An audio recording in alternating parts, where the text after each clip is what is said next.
We're here today to talk about a fantastic book, which is next to me here. Hazel Hill is going to win this one, and we're lucky enough to be joined by Maggie, who's going to have a little chat with us today and do a little reading for us and then answer some of your questions at the end. Now, I was very lucky to read an early copy of this, and for those of you who've had the opportunity to read this, you will know the kaleidoscope of emotions that I felt whilst reading it.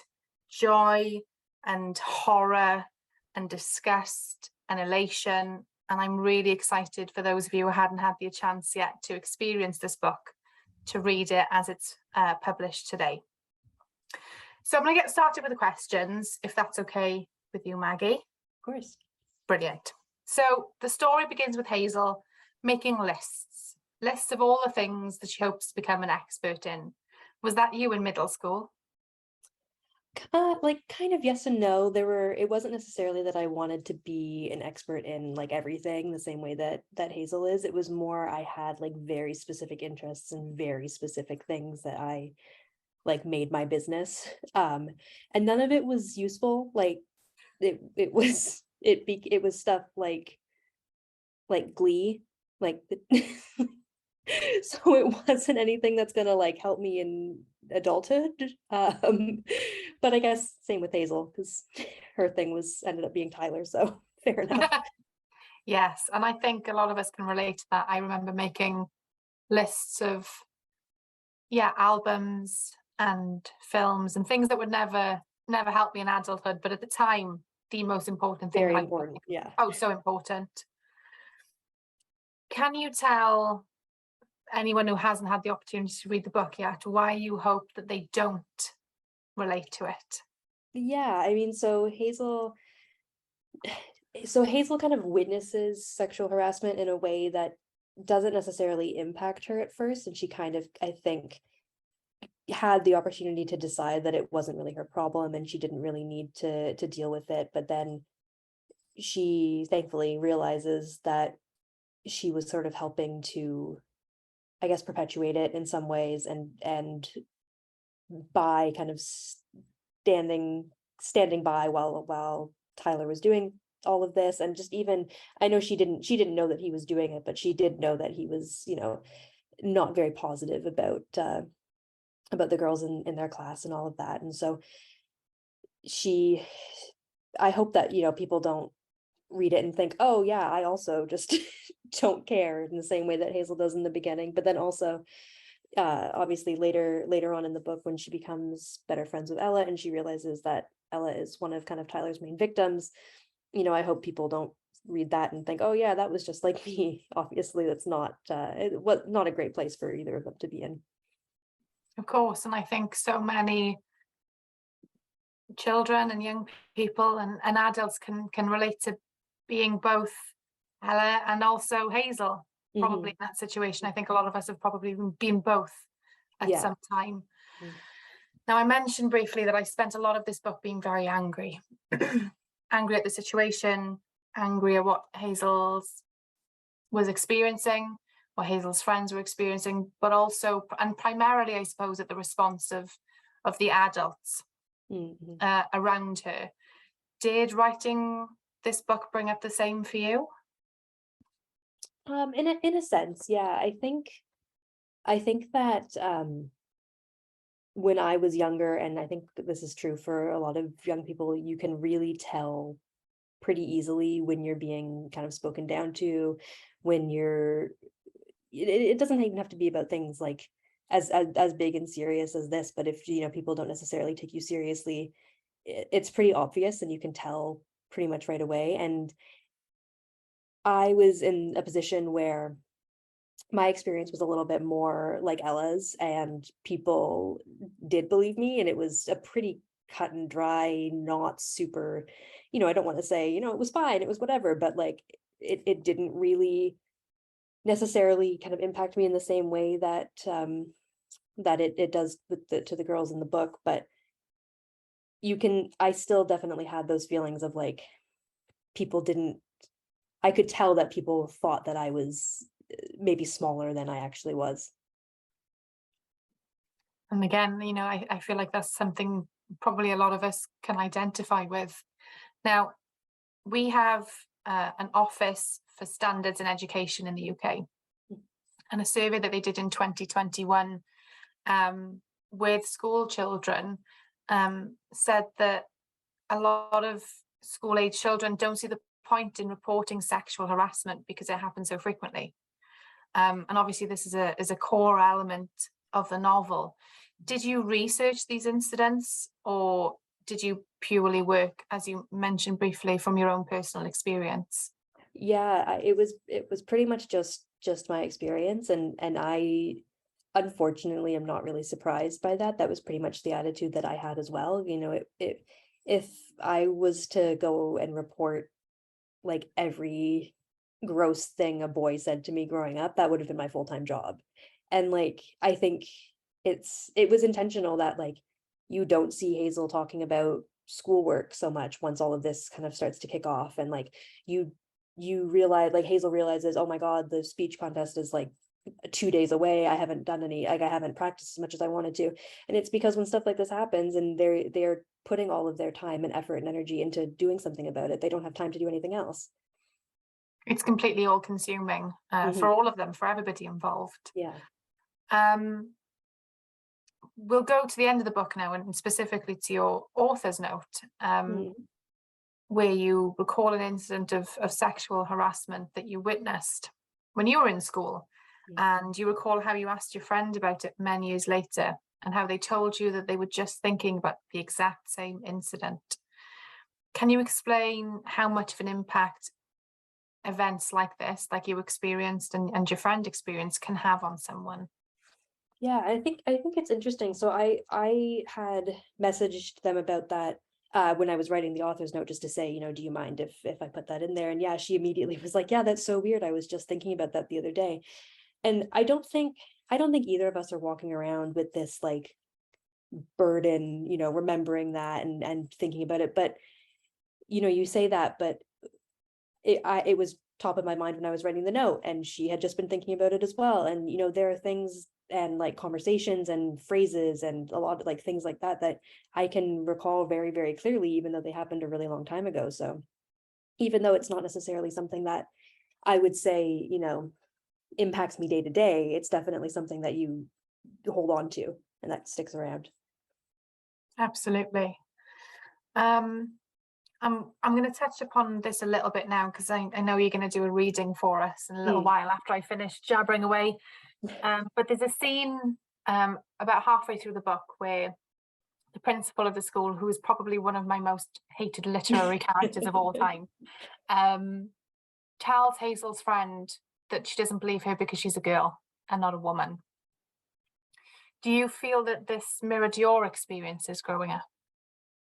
So in terms of, when I was reporting sexual harassment, no, thankfully. I remember actually going to, she was the principal or vice principal, I don't remember. And I was explaining kind of everything that the boy had said. I kept saying, and as I went, she just went, oh my God. Like she was just so like, what is going on? Which obviously like, that's what you want to hear. And that's what, thankfully that's what happened to me. But kind of like I said before, like you can tell when you're younger, when people think that you're not as much as you are. And I think while that necessarily that moment wasn't something that I experienced, I felt that energy, that kind of vibe around me when I was growing up, like fairly often from teachers, from just kind of grown-ups in general. And so I think that's kind of what I was trying to channel there. And I'm going off on a little bit of a tangent now. I know that you've had these questions before beforehand, but I'm wondering if any of your real life friends, those in your circle, your family, if they were to read this, would they maybe see aspects of themselves? I'm thinking specifically about the principal, and was that character modeled on anybody that you know, or characteristics from people that you know or have met in real life? I mean, I think generally like the principal was more of a kind of combination of feelings more than people that I knew. So I never really had, a confrontation in the same way that Hazel does with with her teachers, not in the same way anyway. And so I think it was more, yeah, just the feeling of it felt like people weren't taking me seriously, and I took myself very seriously when I was like 12, 13. I think like probably a lot of people do, but I was like, whatever I was doing was very, very important, and like it was like the thing that was going on. And so, I can understand why people were probably like, okay, but that feeling still isn't nice to have. And so I think that was probably more what inspired her in that moment. I think it's so cleverly done. Um, Anger inducing, but I think very Yeah. important to have in the novel. Do you have any advice for adults who have young girls in their lives who, unbeknownst to them, might feel like it's not worth reporting Mhm. incidents like the ones that are, discussed in the book? Yeah, I think it's kind of like what Hazel says near the end of the book, without giving too much away, near the end of the book. Just that, when you're growing up, you notice, I think, a lot more than adults think that you do. And so if there's, people, you can tell when, someone says something that's not so great about maybe something in the news, or, someone, even just like someone you're walking down the street and you see, and that kind of thing. And I think without knowing it, I think it can be pretty easy to make an environment where that feeds into that idea of like it's not worth bringing it up. And again, like if I went to my parents every single time, like some guy said something about my boobs, like, my God, I'd get nothing done. It would just be like, it would be a waste of time, and it would have been going on for for years and years. Like, I I've mean, it joked happened that, to me yesterday. So yeah, exactly. it just proves that Exactly. I've people, joked that actually the real reason I wrote this book was because I got boobs way too young, and I just didn't know how to deal with it. And this is me processing that. yeah, no, I can completely empathize with that. I was also very young, and it's Yeah. very difficult being the only one. Hmm. Um, I wish I'd had this book when I was Hazel's age. I think it would have given me some courage, maybe to report more. So I think having this now and putting it into the hands of adults as well as young people, because also, you could say it's a book for young people, but actually I think it's just as important for adults to read this book and to understand. Um, there's a review, and I'm going to read my notes here. There's a review that said that this novel quieted the trauma that comes from being a girl in a world where men feel entitled to take whatever they want from us. I thought that was so powerful. Yeah. Um, were you hoping from the start to create a story that had this kind of reaction? I mean, I'm not gonna like, what's like, I'm not gonna say like that review's like, no, I whatever. Like, obviously that feels awesome to have to have someone say that, and that's such a wonderful review. I think mostly what I was kind of setting out to do at the beginning was kind of just work through my own stuff. And I found that the book was really easy to write for me because I guess in a lot of ways I was kind of still stuck back there, and I had a lot of, I was just kind of pissed off. And so it was really fun to write like a 12-year-old girl who was really pissed off, because like I think that's probably most of them. Yeah. So Yeah, I I'm very, very glad that that's kind of what it ended up, the reaction that it ended up kind of causing. But in general, yeah, I was more writing about like my experience at like as Hazel, like with her, kind of how she did it was I also had a boy who sat next to me in class who would tell me like everything, to the point of just like it was so irritating. And in adulthood, I realized like, oh, I was like not a person to him. Like he didn't understand that, like that I had like other stuff going on. So he could just do whatever. He could say whatever to me. He could, whatever it was. And he was saying stuff to me about like my friends, about like just, and it was kind of like, okay, like whatever. And so I think I guess probably what happened was in writing that, that's just maybe an example of what that quote says, is that he felt that entitlement. And so I think, unfortunately, it's just something that a lot of people related to. Yeah, I think it was. And so in that way, then I suppose you're quite similar to Hazel in that experience In that of experience, for sure. Yeah, that was, I think, my initial kind of inspiration, I would say, for the whole book. and was there anything left on the cutting room floor that you wished had made it into the book? So I underwrite like crazy. So the first draft of Hazel was like something ridiculous, like it was under 30,000 words, I think. Like it was really, really short. So all of my revisions were just adding stuff to it. So actually I was really lucky. Pretty much everything got to stay that I wanted to. My only like I wanted in a couple of different spots, like this is the case in the US and the UK version, I wanted like the stuff that people were saying to me is not the same stuff that I wrote in the book, because no one would buy their child a book that had that stuff written in it. So I had to kind of self-censor that a little bit, but I don't think like there wasn't really a solution there that involved not doing that. So It's difficult finding that balance, isn't it? Because I think, Mhm. as you say, if you wrote what was actually said to you, nobody would give it to their children, Yeah, despite the fact that their children yeah, are more than likely experiencing yeah. that. Mhm. Where do you think Hazel would be in 5 years' time? Take us from the end of the book. What is she doing in 5 years? 5 years. So she'd be 17, which is nuts. So she would be almost out of high school, I guess.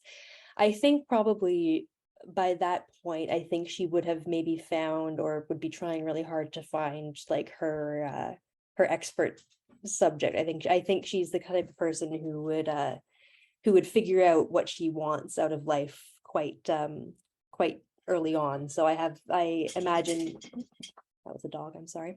I imagine that she would be in whatever she was choosing to do. I imagine that she would be doing it very, very enthusiastically 100% of the time.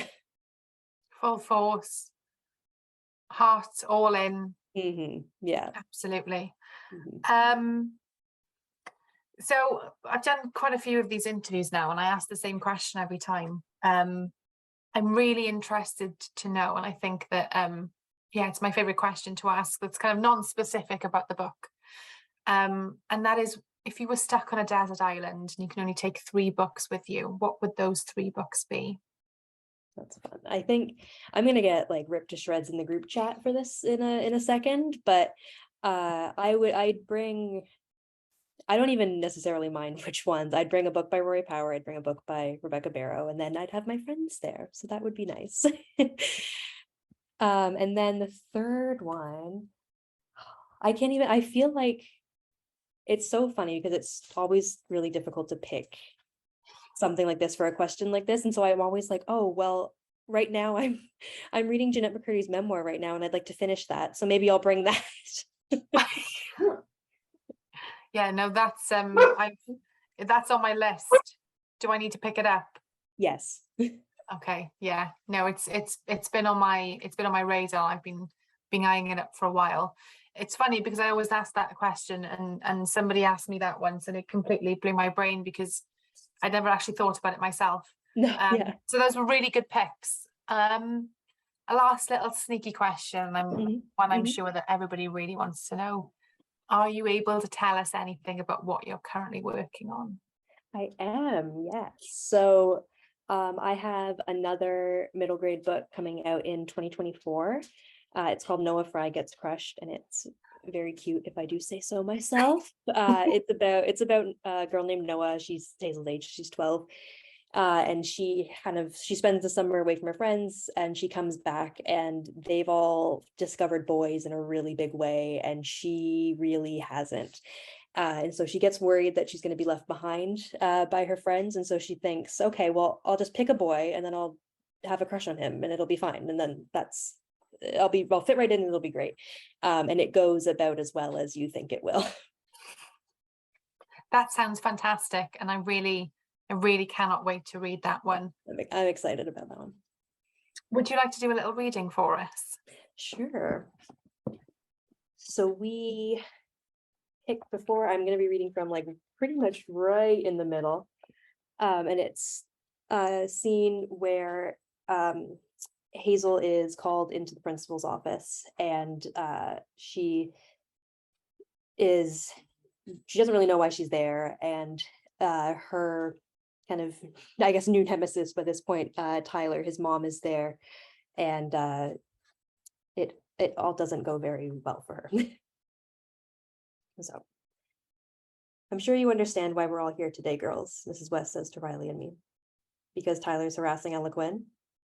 I ask it before I even realize I'm going to speak, and Tyler's mom looks like her head is going to explode.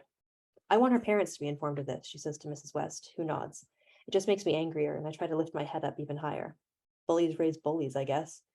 If I was able to talk to Tyler in front of all of his friends the other day, talking to his mom should be no problem. He's harassing her, I say again. I have proof. Mrs. West smiles apologetically at Tyler's mom. I'll speak to them. Tyler's mom gets up in a huff and turns to me. You're very lucky I have to go to work. I will be calling your parents. That doesn't scare me as much as I think she thinks it does. Tyler's mom storms out of the room, which makes me wonder why we were brought in here to begin with. She slams the door shut and Mrs. West jumps. It's true, Riley says when she's gone. Hazel was just trying to talk to him, to get him to leave Ella alone. I'm sure Ella can fight her own battles, girls, Mrs. West says. In fact, Riley, you can leave. Mrs. Harris wanted you here, but Mrs. West trails off because we all know that the end of that sentence is, but that makes no sense since this has nothing to do with you. Riley stands up uneasily, giving Ella Quinn and me a look like, be careful. I know what she's thinking too. And I know that she'll be waiting for us outside the office. Mrs. West gives Riley a tight smile, like she's happy to get her out of her hair. I've never liked Mrs. West. On our first day of middle school, she spoke at an assembly where she told us she wouldn't be calling us kids, but young adults, because we're all capable of making our own decisions now. She's spent pretty much all of our time here since then explaining how that's not actually true. Anyway, Ella, I'm sure you know that saying things like that is a very big deal, Mrs. West continues, turning her attention back to Ella Quinn. That's a serious accusation. Ella Quinn doesn't respond. She stares at the wall behind Mrs. West's shoulder. Tyler's mother wanted to have you girls suspended, Mrs. West says to Ella Quinn and me. It took her all weekend to encourage Tyler to speak up about what you've been doing to him. She seems to think that the reason Hazel pushed Tyler last week was because you told her to, Ella. Well, that's offensive. Ella Quinn's eyes go huge. That's not fair, she says. Her voice sounds thick, like she's going to cry. He's the one who won't leave me alone. He's the one sending me horrible messages online. Is he? Mrs. West asks, raising her eyebrows. Yes, Ella Quinn says. She pulls her phone out of her pocket and brings up her I wonder page. Look, he's the one who should be suspended. He always spells the word difficult wrong, I add. Look at one of the messages. It's spelled the way he always spells it, with an E, see? Mrs. West takes Ella Quinn's phone and scrolls through Tyler's messages. Her eyebrows get higher and higher. First of all, she says, Miss Quinn, you know the rules. Your phone shouldn't be turned on during school. You can come get it at the end of the day. She puts Ella Quinn's phone into a basket on her desk. The school day hasn't started yet, I exclaim. Second of all, Mrs. West completely ignores me. The trouble with your proof is that there's no shortage of spelling errors on the internet. Ella, do your parents know that you have an account on this website? Mrs. West asks. Ella Quinn squirms and Mrs. West smiles at her, the kind of smile you'd give to a little kid learning how to ride a bike. Mrs. West reaches into a drawer and pulls out a pamphlet. On the front, there's a picture of a blonde girl with pigtails looking sad, her face lit up by the glow of a laptop. It says, cyberbullying, don't be a victim. I twist up my face at it and don't even care that it looks disrespectful to Mrs. West. You're too young for social media, Mrs. West says to Ella Quinn. She's too young to be getting messages like that too, I say. Shouldn't that be the focus here? I'm sorry you've gotten some hurtful messages, but that sort of thing happens on websites like I Wonder. I don't know why you assume they're from Tyler. That's the problem with the internet, ladies. You open yourself up to that sort of thing when you make yourself publicly available. And on the internet, everything is publicly available, whether you think it is or not.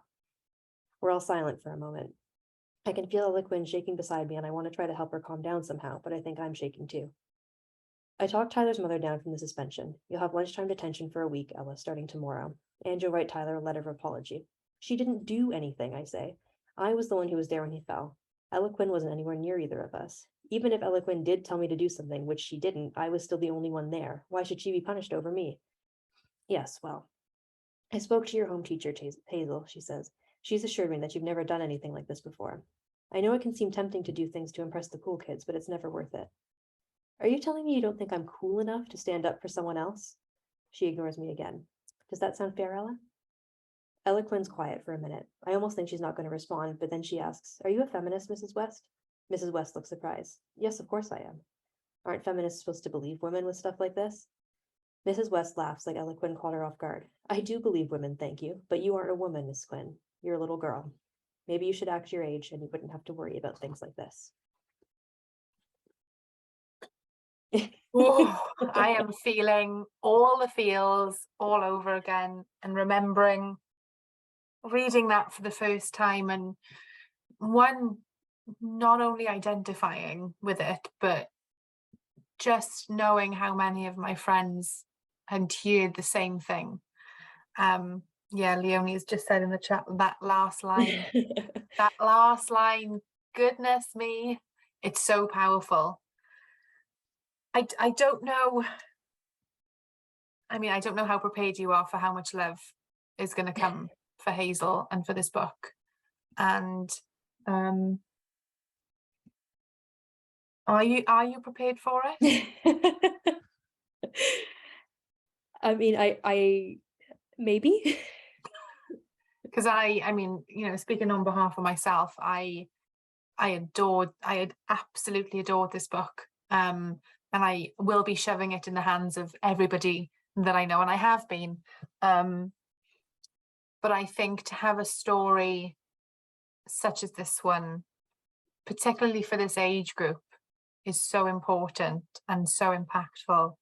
And the growth as well that we see in Hazel, because as you said at the beginning, she is very much of the view that, well, it doesn't really affect her. She's not really thinking about it, not in a malicious way, as you say, but just doesn't really think too much about it. And the growth that she goes through and becoming friends with Ella Quinn. I'm going to say Ella Quinn because she's referred to as Ella Quinn throughout the whole book and not just Ella.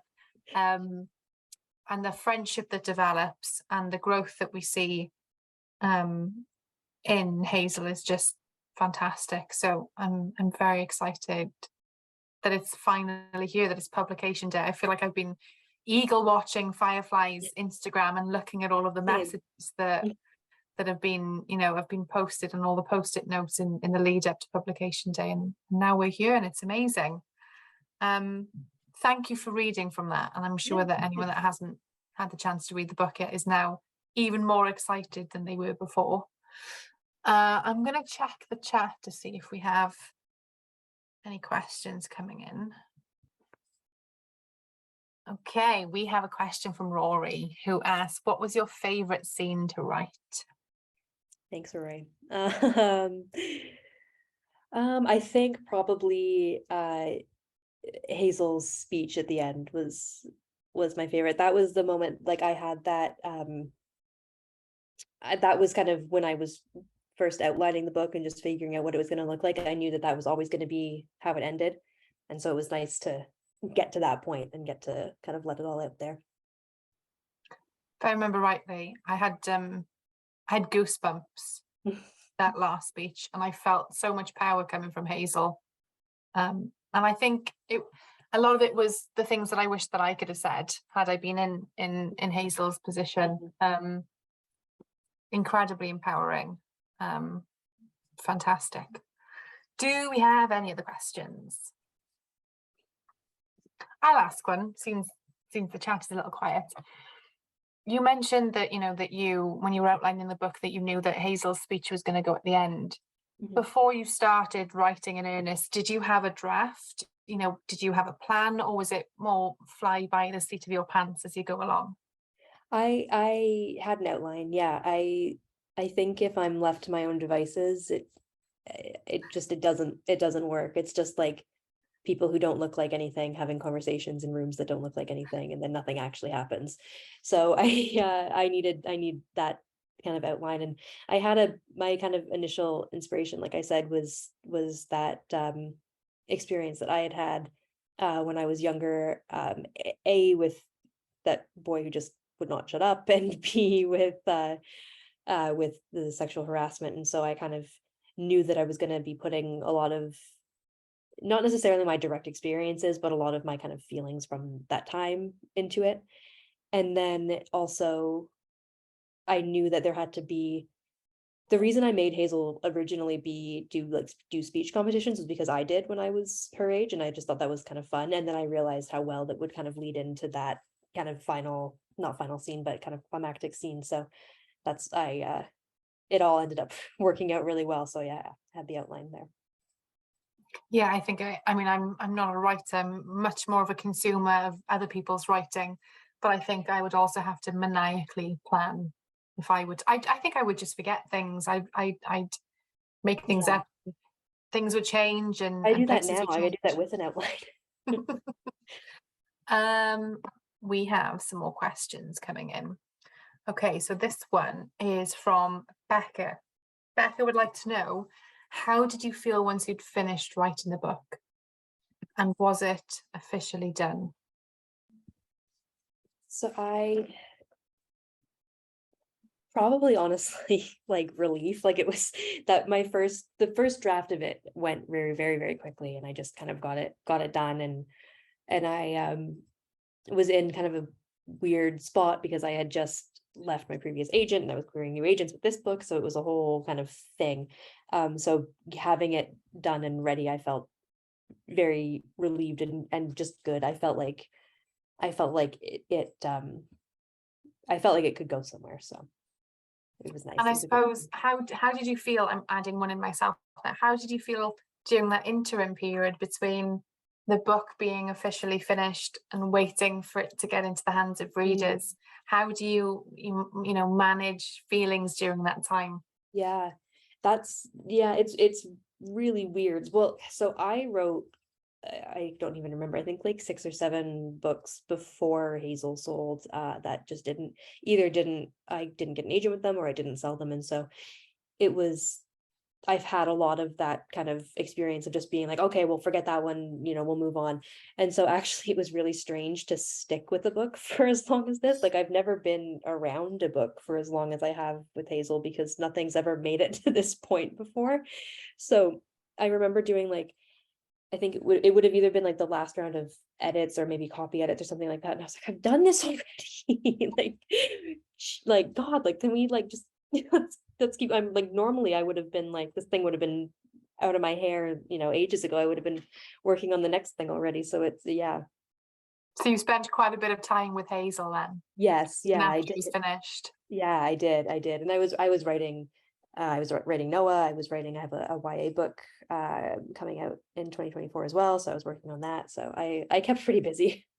I was going to say, yeah, you're not really getting up to much then. No, You're yeah, relaxing now. yeah. We have a question from Rebecca who would like to know, do you think Hazel and Ella will be friends when they grow up? Yeah, I hope so. I think they could kind of go one of two ways, because they're both very similar and very like stubborn and opinionated. So I think I think it definitely could lead to like a big kind of blowout fight. But I also think that they're smart enough to get that, like, they're good for each other. I think so. And I think they probably bonded by this experience as well Yeah, of, definitely. having gone through something like this. Um, so we have one from Erin who says, it's a book that all mothers, all parents need to read. Are there any other books that have inspired you on the road, or any other books that you'd like to see written? Mhm. I think so. Hazel was pretty much done when I read this book, but I love it so much, and uh I think it's kind of a spiritual twin to Hazel, and it's Jake Maya Arlo's Almost Flying, which came out I think last year. Um and the thing that I really loved about that book, it's also a queer middle grade book, and there's a lot of anger in it in kind of a different way. Kind of a different way to Hazel. It's less obvious. It's less like this bad thing has happened and I'm angry about it. There's a scene that I really, really love right at the end where the main character, she goes up to her dad and she's like, no, I think I'm really mad at you. Like, I think I'm not happy about this. Like, I don't like this and this. And she kind of finally gets to express how she's been feeling for this whole book. And I think that's kind of the energy that I wanted to bring into not just Hazel, but kind of everything I write, of just that idea of like basically just taking girls seriously. Brilliant. We have a question now from Chelsea, who asks, as someone who was made to be the one who looked after the disruptive boys who wouldn't listen to me and would turn their attention to tormenting me, I really related to Hazel with everything that goes on with Tyler. Was this something that you experienced as well? Yeah, 100%. And I think my mom's actually in this chat and is probably in this meeting and is probably remembering the same thing of like when I was in, I think like the first grade, we had like a teacher was like, oh, it's really great that Maggie's here because she can like look after all the problem kids. And they were like, isn't that kind of your job? Isn't that something you should be doing? And actually that was originally why Tyler and Hazel were sitting beside each other. Originally, Tyler's last name originally was Lewis, and they were sitting beside each other because of that. And my agent thought it was kind of basically like a too complicated of a backstory to just like mention offhandedly and bring in, which is fair. So that's why his last name changed, so they'd be alphabetically sat beside each other instead. But yeah, that's absolutely something that happened to me. I'm going to pause for 1 second on the questions to, I think it's just, this is your mum saying, I'm bursting with pride and love for my beautiful Maggie, beyond proud and can't wait for everyone to fall in love with Hazel as I did. I do remember that story. I love you. I hope that's my mom. It'd be really creepy. It would be really strange if it wasn't. Yeah, I'm also equally excited for everyone to fall in love with Hazel. We have a comment more than a question now from Dawn, who says, love the book and I'm recommending to whoever will listen and those who aren't. I think boys need to read, and I absolutely agree. When I wrote my review for this, I said that this is a book for young people, for boys, for girls, for parents, for teachers, for librarians, for anyone that has any young people in their lives. And I think as much as girls can learn from this, I think it's more so a lesson for boys on how not to do things. So I completely agree with that comment there. That's why I dedicated it to my son, so that I could kind of peer pressure him in advance. Like he's not even 2, so just like, see, it's I wrote it down, so it's too late. You can't be different. You have to get in there early. It's in print, yeah. Get them started early. Becca asks, what key thing would you wish readers to take from the story? I think so. I feel like there's sort of 2 halves of this, where it's like obviously the kind of driving force of the book is understanding what you want to kind of fight for and doing that, and obviously that's a really important thing to take away.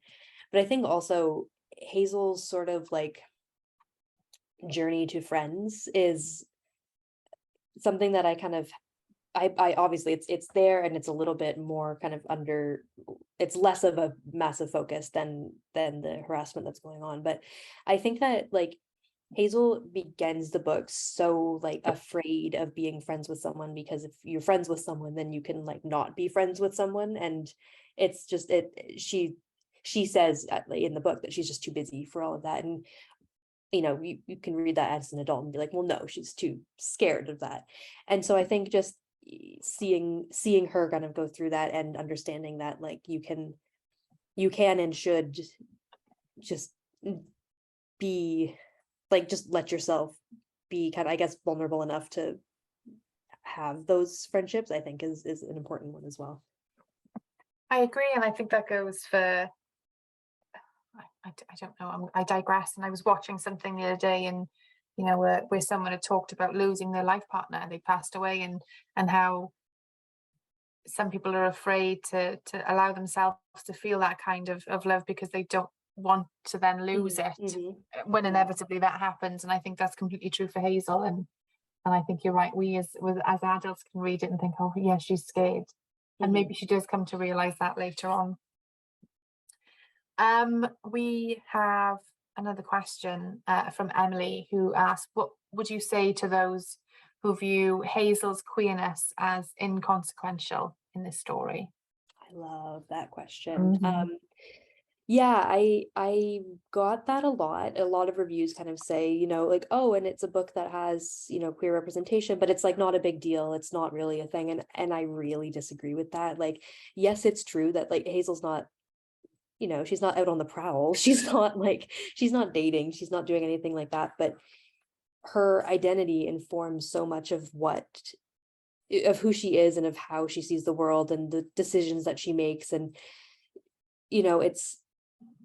it's very easy when you're a young queer person, and like when you're a young lesbian specifically, to say, well, I don't need to be around girls at all. I don't need any of that. I don't need to be friends with them. And also they're stupid, and also this and this and this. And I think that's a big part of why Hazel was so willing to be Tyler's sounding board, because it was like, okay, well, I'll have this then, and that's fine. And it's also in a way kind of why Hazel was kind of chosen by Tyler to be that person, because even though he wouldn't have looked at her and been like, oh yeah, she's fine, but like she never gave him that attention that a lot of the other girls in their class did. And so he kind of could make those, I guess, associations on his own. And yeah, I think it really does. It's inconsequential in the sense that, she's not making out with anyone on page, but it's so important to her, and it's very important, I think, as well to me, that it's something that gets recognized. I don't think the book would be what the book is. Yeah. If Hazel wasn't. I mean, our identity is such, I mean, it's everything, isn't it? It's who we are. It's everything about us. And I think that it is a really crucial part. And I would say maybe disrespectfully disagree with Yeah. those who say it's inconsequential in the most polite way possible. Yeah, exactly. Yeah. I know it's not usually ever meant in like in a mean, kind of in a malicious way, but it leads into the question of whether this book is appropriate, and whether that kind of thing of like, and I saw, it's not the main focus, and I'm like, all right, well, it's the main focus in the next one, so Yeah, buckle up. Get ready for that one. yeah. We have another question from Erin, who asked, there are some very real grassroots things going on in Hazel that are really worrying and need addressing. Can you see yourself addressing the very real adult issues in other books? Yeah, I think definitely. And I Noah isn't a sequel to Hazel. There's not really much Hazelness going on in there, but also like the same kind of maybe questions of, they're pretty different characters, Hazel and Noah, but it's kind of that where Hazel sort of forced herself to be very independent and her own person because she didn't really have another choice. Noah has always had very close friends and a really tight-knit friendship group, and so because of that, she doesn't necessarily know who she is without that. And so it's kind of two extremes. And I think that because of that, it's sort of looking at similar, not necessarily similar topics, but similar feelings from different points of view. So I do think that, there are still some things to be addressed in further books, definitely. Brilliant. I'm very excited to see you address all of those things in future books.